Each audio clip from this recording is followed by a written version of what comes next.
Bom dia, meus amores, e hoje nós temos mais uma aula de geografia.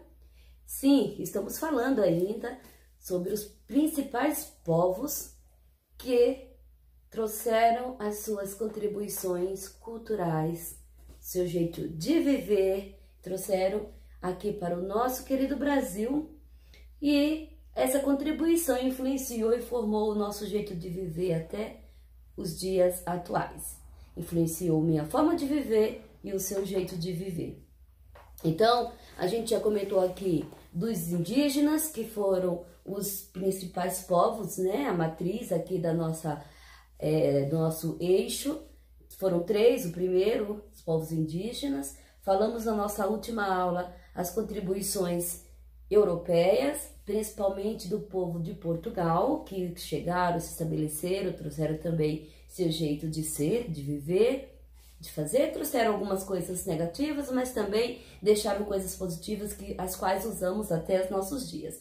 Hoje falaremos também de mais um povo que já foi comentado em várias aulas de história também, sobre o pessoal africano. Então, também no último vídeo eu deixei para vocês um pouco a história do Quilombo dos Palmares, e hoje a gente vai conversar um pouquinho sobre as contribuições que eles trouxeram. Antes, porém, vou deixar vocês com um vídeo pequenininho aí de uma aluna de uma escola aqui vizinho de São Paulo, Taboão da Serra. Fiz uma pesquisa e eu achei bem legal o trabalho que ela fez sobre as contribuições africanas. Eu vou deixar com vocês 5 minutinhos e volto para a gente conversar e se aprofundar um pouco mais sobre esse tema. Combinado? Oi, meu nome é Raíssa e hoje eu vim falar um pouquinho sobre a contribuição dos negros na cultura brasileira. Os negros trouxeram muitas influências culturais. Assim, foram enriquecendo ainda mais a nossa cultura brasileira. Entre elas estão a dança, a música, a culinária, as linguagens, a religião, os instrumentos, a moda, a literatura e o nosso famoso folclore brasileiro. Vamos falar um pouquinho sobre a dança, música e instrumentos. A principal dança é a capoeira. Essa dança era usada na defesa e na resistência dos negros escravizados. Era usada como ataque contra os senhores de engenho. Na verdade, eles fingiam que estavam dançando, mas na verdade eles estavam treinando para atacar os senhores de engenho. E essa dança barra luta ficou conhecida como patrimônio cultural brasileiro. Para fazer a capoeira, eles utilizavam vários instrumentos para fazer a música, como por exemplo berimbau, pandeira, tabaque, baqueta, gogô e muitos outros. Esses instrumentos são usados até hoje, inclusive na própria capoeira.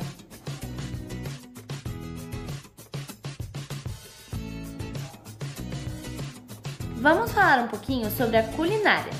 Enquanto as melhores carnes iam para a mesa dos senhores de engenho, os escravos ficavam com as sobras, as partes que os senhores de engenho não comiam, como os pés, as orelhas, a carne seca, o rabo, a costelinha e outras partes do porco. Essas eram misturadas no feijão preto e assim deram origem à nossa tradicional feijoada. Vamos falar um pouquinho também sobre a linguagem.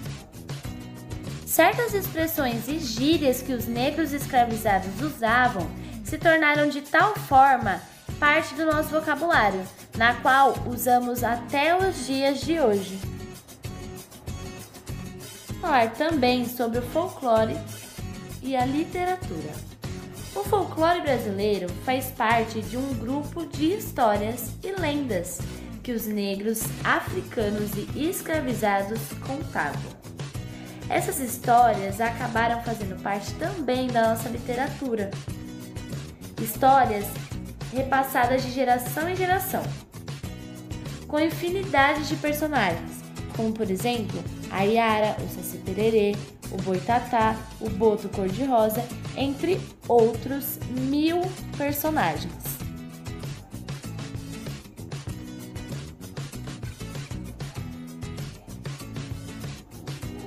Vamos falar também sobre a moda.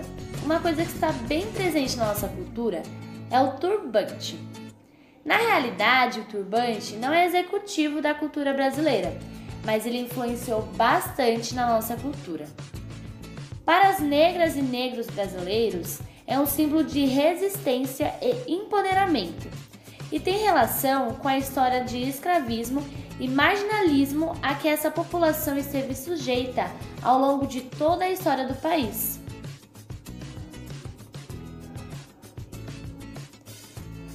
Então é isso, pessoal. Um beijo e tchau, tchau!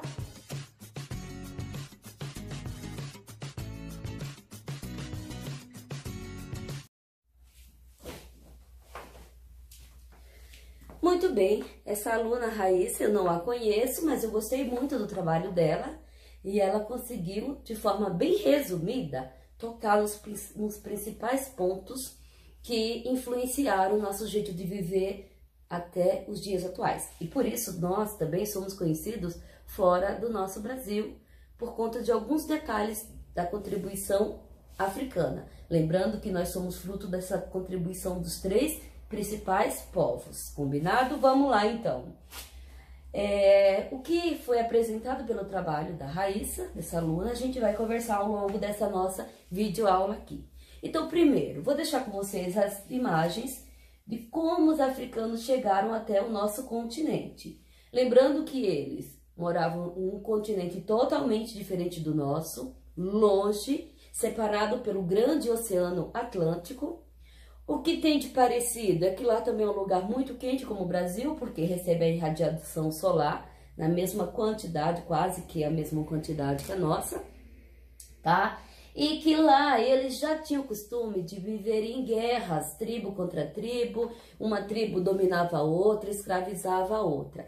Esse foi o ponto principal que deixou e acabou alimentando toda essa escravidão que existiu no mundo, porque não foi só no Brasil. E no Brasil, datada, nós tínhamos 300 anos só de escravidão. Foi muito tempo para que uma população toda pudesse, porque quando criança eu me perguntava, mas por quê? Se numa fazenda eles eram a maioria, por que eles não se rebelavam e não conseguiam conquistar a liberdade deles, né? Porque era uma questão cultural, já estava na cabeça deles essa questão de uma tribo escravizar a outra tribo, isso lá quando eles já viviam. Mas isso não é desculpa para o que foi feito com eles depois aqui durante esses 300 anos. Essa é uma questão que sempre mexeu com o meu emocional, que sempre mexeu com a minha forma crítica de ver, de olhar para esse assunto, me questionando e me indignando, porque é esse sentimento que deveria existir há muito tempo nas pessoas. Primeiro, a forma como eles chegavam aqui, diferente dos italianos, dos imigrantes, que a gente está vendo isso também nas aulas de história, que chegaram aqui com muitas recompensas, com viagens pagas e financiadas pelo governo do Brasil. Então eles não chegaram dessa forma. Para começar, eles foram vendidos, eles chegaram contra a vontade, vieram de uma forma forçada.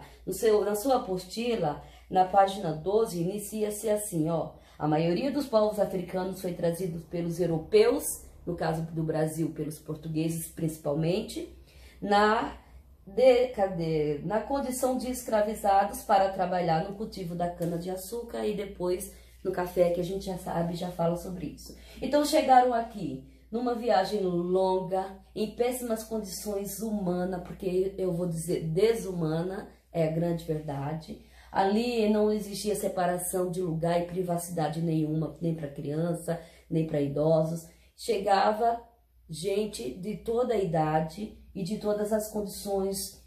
Durante a viagem era muito difícil para eles, porque sem higiene adequada, sem uma alimentação adequada, sem o conforto adequado, muitos pegavam doença, as doenças se espalhavam rapidamente porque eles vinham nos porões desses navios. Sim, nos porões onde mal circulava o ar, mal se respirava direito.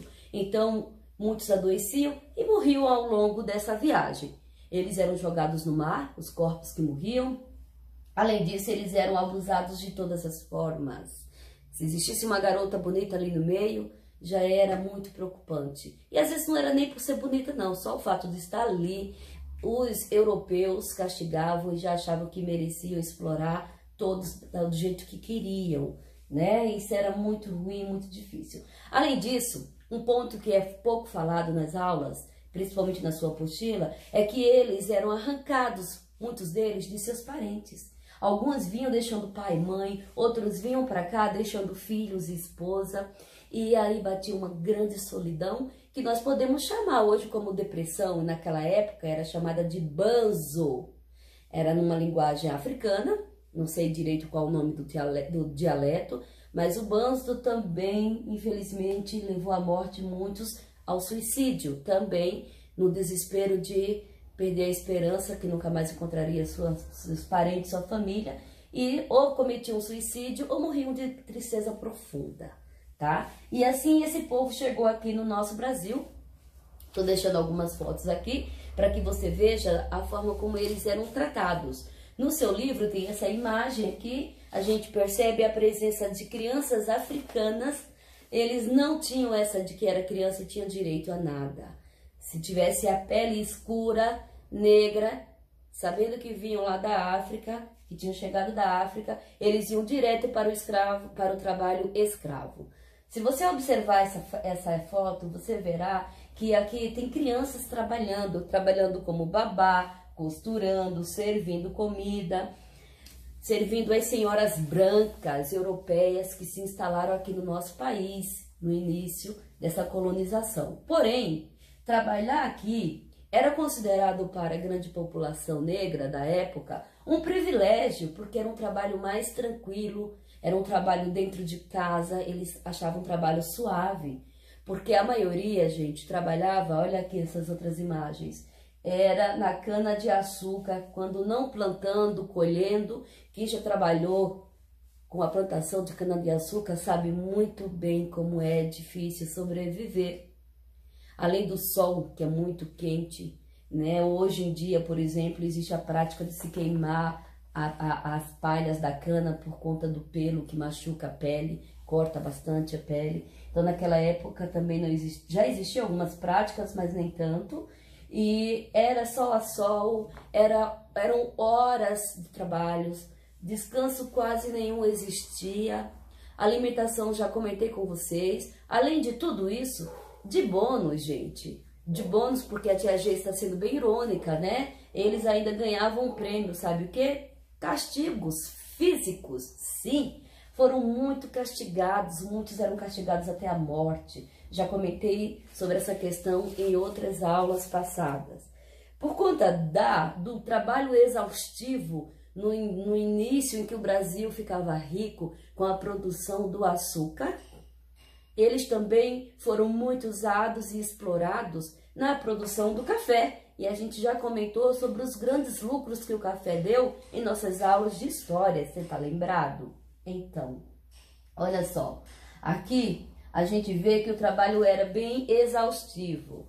Por conta de todo esse trabalho, de todo esse sofrimento, esse castigo, valorização humana zero, dignidade humana não existia nenhuma, autoestima. Então, porém, poucos aceitavam essa possibilidade ou essa situação tranquilamente. E aí, esses poucos que não aceitavam, eles conseguiam, com muita luta e muita ousadia, eles conseguiam fugir. Só que durante a Casa Branca existia uma prática de um esporte disfarçado de dança, mas não deixava de ser uma luta quando eles tinham a oportunidade de dançarem. Aí eles criaram a capoeira e assim eles treinavam os golpes para esses momentos de poucos momentos de defesa que restavam a eles. Então, assim, eles treinavam alguns golpes, principalmente para usarem, enquanto eles faziam uma fuga. Sim, eles fugiam. Poucos tinham a coragem de fugir, porque onde eles estavam, eles estabeleciam família. Como fugir, deixar a esposa, deixar uma criança, filhos? Então, alguns conseguiam fugir. A grande maioria deles eram perseguidos. Falando então sobre essa fuga, muitos se reuniam com alguns outros que tinham ousadia, que vinham também de outras fazendas e procuravam lugares distantes. Eram perseguidos, como eu dizia, pela polícia local, pelos capitões do mato. E assim, quando eles conseguiam escapar, eles iam para lugares longes de difícil acesso, com uma vegetação bem fechada para evitar que fossem achados com facilidades. E assim, eles se reuniam e formavam uma comunidade chamada quilombo. É uma palavra de origem também africana, que significa viver em comunidade entre eles. Bom, mostrando para vocês as comunidades quilombolas, na página 13, eu gostaria que você pegasse aí o seu marca-texto e eu vou ler o primeiro parágrafo da página 13, logo após o título Comunidades Quilombolas. Eu queria que você marcasse aí no seu livro, porque tem uma informação mega importante. E eu vou ler. As comunidades quilombolas são terras onde habitam descendentes de africanos que buscam preservar a cultura, as tradições, as técnicas herdadas de seus antepassados. Muitas dessas comunidades estão estabelecidas onde antes existiam antigos quilombos. Essa informação que seu livro, a sua apostila está trazendo, é uma informação dos dias atuais. Até os dias atuais, sim, ainda existem essas comunidades quilombolas. Não existe mais escravos e eles não são mais tratados como naquela época, de muitos anos atrás. Porém, naquela época, ali eles tentavam traduzir. Na época em que os quilombos foram formados, eles tentavam viver de forma livre. Livre para viver o seu jeito de se vestir, de usar seus cabelos, as suas comidas, quando eram possíveis tê-las por ali, pelas caças. A sua religião também eles conseguiam praticar ali nos seus quilombos, já que era considerado coisas do diabo, quando eles moravam lá na Fazenda Branca, onde o catolicismo imperava, dominava e obrigava eles a aceitarem a religião católica dos portugueses, fazendo com que eles desacreditassem na própria crença e religião, achando que eram coisas de Satanás e tudo mais.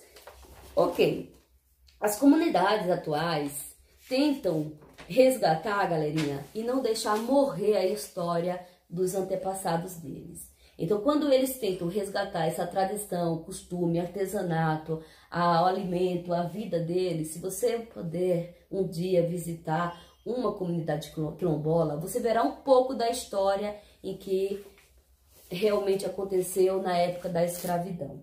Na página 14, tem um Você Sabia, que eu vou falar daqui a pouco, mas eu quero mostrar para você que essa imagem aqui do Brasil. Veja, nos dias atuais, ainda existem muitos remanescentes desses quilombos, pessoas que foram bisnetos, tataranetos, e de muitos anos atrás, eles têm um vínculo ainda muito grande com os criadores desses quilombos. Então, se você olhar, eu comentei de um dos quilombos bem famosos, que fica na minha cidade, Quilombo dos Palmares. Ele se destacou, eu já comentei em outro vídeo, porque foi um dos que mais resistiu à época da escravidão e à época em que tentavam destruir todos os quilombos. Porque além de ser um lugar onde eles fugiam dessa escravidão, era um lugar de grandes lutas, porque ali eles se protegiam. Bom, o Brasil todo, se você vendo nessa foto, também isso é na sua página 14 da sua apostila, existe aí todos esses lugares marcados no Brasil inteiro. A escravidão existiu. Onde existiu escravidão, você pode ver que tem um quilombo aí, que foi formado. Era a forma que eles tinham para lutar contra o sistema de escravidão, em busca da sua própria liberdade. Até hoje existe, eu acho que é muito importante a gente conhecer, a gente valorizar e buscar manter essa história que existiu e faz parte também da minha história e da sua história. Afinal de contas, somos todos brasileiros, né? A gente sabe que a escravidão, ela durou democraticamente, sei lá, não é bem a palavra, mas ela durou oficialmente nos documentos até o dia 13 de maio de 1888, quando a princesa Isabel, ela assinou assinou o documento decretando o fim da escravidão em nosso país. Vale lembrar que ela não fez isso só porque ela era boazinha, não. Porque o mundo inteiro já tinha acabado com a escravidão. O Brasil foi um dos países que mais demorou a aceitar a escravidão, a liberdade dos seus escravos. Por isso, depois de várias exigências internacionais também, a princesa Isabel não teve mais por onde correr e aí teve que assinar esse documento dando a liberdade para todos os escravos que existiam em nosso país.